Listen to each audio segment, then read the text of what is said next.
बिस्मिल्लाहिर्रहमानिर्रहीम। अस्सलाम वालेकुम। कैसे हैं आप लोग? अच्छा, MCM 304 की आपकी GTP आ गई है, जिसकी लास्ट डेट कल की है, मतलब 3 जनवरी की, और फ्राइडे लास्ट डे है। और सिंपल सा इसका एक सिनेरियो दिया हुआ है, उसके ऊपर आपने अपनी मतलब POV शेयर करना है, पॉइंट ऑफ व्यू। ठीक है, वो मैं आपको डिटेल से बताती हूँ और इसके इंस्ट्रक्शंस भी बताती हूँ। लेकिन इससे पहले अगर आपने मेरा चैनल सब्सक्राइब नहीं किया हुआ तो फटाफट कर लें और बेल आइकन को भी प्रेस कर दें, ताकि मेरी हर आने वाली वीडियो का नोटिफिकेशन आपको मिल जाए सबसे पहले। ठीक है, और डिस्क्रिप्शन में मैंने व्हाट्सएप ग्रुप का लिंक मेंशन किया हुआ है, आप मेरे व्हाट्सएप ग्रुप को ज्वाइन कर सकते हैं। वहाँ पे आप स्टडी रिलेटेड कुछ भी पूछ सकते हैं। आपको किसी सब्जेक्ट में कोई हेल्प चाहिए, कोई क्वेश्चन समझ नहीं आ रहा, या फिर एग्ज़ाम से रिलेटेड आप कुछ पूछना चाह रहे हैं, तो आप कुछ भी पूछ सकते हैं मुझे मेंशन करके। मैं आपको उसका रिप्लाई दूँगी इंशाल्लाह। ठीक है, आप कमेंट्स में भी पूछ सकते हैं, लेकिन कमेंट्स में ज़्यादा रीड आउट नहीं करती हूँ, बिज़ी होती हूँ इसलिए। ठीक है, तो चलें जी, आपके GTP की तरफ आते हैं। तो वो ये कह रहे हैं, आपको ईज़ी वर्डिंग में समझाने लगी हूँ कि टेलीविज़न आपको पता है बहुत बड़ा हमारे ऊपर जो है ना उसका इफ़ेक्ट आता है। ठीक है, जो हम ड्रामास देखते हैं, तो वो यही कह रहे हैं कि फैमिली मेम्बर्स या फ्रेंड्स बैठ के आपस में कोई ड्रामा देख रहे होते हैं, कोई टॉपिक डिस्कस कर रहे होते हैं। ठीक है, तो उसका क्या इम्पेक्ट पड़ता है, आपने एनालिसिस करके उनको बताना है कि हमारी सोसाइटी पे उसका क्या इम्पेक्ट पड़ रहा है। अच्छा, ये थी बैकग्राउंड। अब मैं टास्क जो आपको बताती हूँ, टास्क में उन्होंने कहा है कि आपने कोई सा एक टॉपिक या इशू आपने रेज़ करना है, जो आप पाकिस्तानी ड्रामा अपनी फैमिली या फ्रेंड्स के साथ बैठ के देख रहे हो। कोई भी ड्रामा आपने चूज़ कर लेना, और उसमें आपको क्या इशू लग रहा है या क्या टॉपिक है, उसके बारे में डिस्कस करना है। ठीक है, और मतलब जो आपने अपनी फैमिली के साथ बैठ के उस ड्रामे के बारे में डिस्कस किया हो या फ्रेंड्स के साथ, तो वो आपने उसके बारे में बताना है कि वो ड्रामा किस तरह हमारी सोसाइटी पे इम्पेक्ट क्रिएट कर रहा है, क्या उसका इफ़ेक्ट आ रहा है। ठीक है, नेगेटिव पॉजिटिव जो भी है वो आपने शेयर कर देना है। ठीक है, ये अच्छा, इसका आप आंसर इस तरह लिख सकते हैं, जैसे मैं एक ड्रामा बता देती हूँ।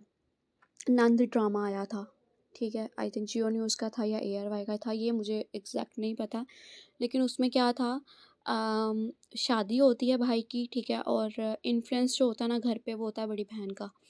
ठीक है, अब जाहिर सी बात है, बड़ी बहन है तो फिर उसने भाई के हर काम में टांग अड़ानी है। और अच्छा, सीरियस नोट, ओके। तो हुआ ये था कि मतलब बहन की वजह से, क्योंकि वो भाभी को हर चीज़ पे टोक रही थी, उसका इफ़ेक्ट ये पड़ा कि भाई की आखिर तलाक हो गई, उसने तलाक दिलवा दी अपनी भाभी को, क्योंकि वो नहीं चाह रही थी कि भाई उसके अलावा किसी और को इम्पोर्टेंस दे। ठीक है, और इसका क्या नेगेटिव इम्पैक्ट पड़ता है कि हमारी जो लड़कियां हैं वो इन ड्रामा से सीखती हैं, फिर कहीं ना कहीं उसको अपनी लाइफ में कहीं ना कहीं जो है वो अ, उसका रोल कहीं ना कहीं प्ले करती हैं, क्योंकि वो चीज़ उनके माइंड में बैठ जाती है कि ये चीज़ ऐसे नहीं ऐसे, क्योंकि पाकिस्तानी ड्रामाज नेगेटिव भी हैं पॉजिटिव भी हैं, जो रोल्स उसमें होते हैं। तो हम ज़्यादातर नेगेटिव चीज़ें अडॉप्ट कर लेते हैं पॉजिटिव सीखने के बजाय। ठीक है, तो यही कुछ पॉइंट्स हैं जो मैंने आपको बोले हैं। आप चाहे इसका रेफरेंस देते हैं, चाहे कोई और ड्रामा आपके माइंड में हो, उसका क्या इम्पैक्ट पड़ता है, वो आप बता सकते हैं। इसके अलावा आप ये भी बता सकते हैं कि ये जो हमारे ड्रामाज़ होते हैं, जैसे जिसमें किसी फ़ीमेल का नेगेटिव रोल होता है, ज़्यादातर फीमेल्स के नेगेटिव ही रोल होते हैं। ठीक है, तो उसमें हमारी जो फीमेल्स हैं वो उन चीज़ों से सीखती हैं, फिर अपनी लाइफ पे उसको इम्प्लीमेंट करती हैं। ठीक है, और फिर अपने घर भी ख़राब करती हैं। ठीक है, अपनी लाइफ जो है उनकी पर्सनल, उसको भी इफ़ेक्ट करती हैं। ठीक है, क्योंकि वो तो एक ड्रामा है ना, उसका कोई रियलिटी बेस्ड कुछ भी नहीं है, लेकिन हम जो है उसको एक्स्ट्रा ऑर्डिनरी अपने पे इम्प्लीमेंट कर लेते हैं। ठीक है, और कुछ बच्चे भी ऐसे हैं जो उस ड्रामा से सीखते हैं। ठीक है, और फिर वैसी ही बोलियां बोलते हैं अपने घरों में। आप ये चीज़ भी देख सकते हैं, और इस तरह के पॉइंट्स आप अपने GDP में ऐड कर सकते हैं, किसी भी ड्रामा का रेफरेंस लेकर, मतलब उसके अकॉर्डिंगली। ठीक है, आई होप सो कि आपको जो है समझ आ गया होगा। ठीक है, और जिसने मुझसे ट्यूशन लेना है वो मुझसे ले सकता है, जिसने खुद रेडी करना है वो खुद रेडी करे। ठीक है। ये था आपका क्वेश्चन। और अब इंस्ट्रक्शंस की बात करें तो इंस्ट्रक्शंस पे उन्होंने कहा है कि लॉजिकल आपका आंसर होना चाहिए, ठीक है? और आपने टाइमली जीडीपी को सबमिट करवा देना है। इसकी एक्सटेंड डेट या एक्सटेंड टाइम वगैरह कुछ नहीं होता, ठीक है? और फ़ॉन्ट साइज़ आपने 12 रखना है और स्टाइल आपने टाइम्स न्यू रोमन रखना है। और आंसर आपका जो है वो क्लियर और कंसाइज़ होना चाहिए, मतलब टू द पॉइंट होना चाहिए, ठीक है? ये थे आपके इंस्ट्रक्शंस।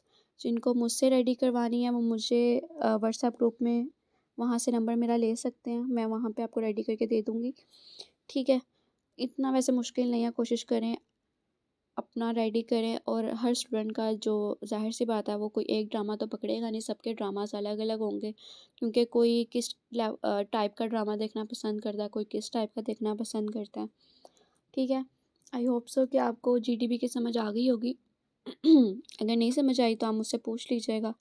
और दुआओं में बहुत याद रखिएगा और अपना बहुत ख्याल रखें। अल्लाह हाफिज़।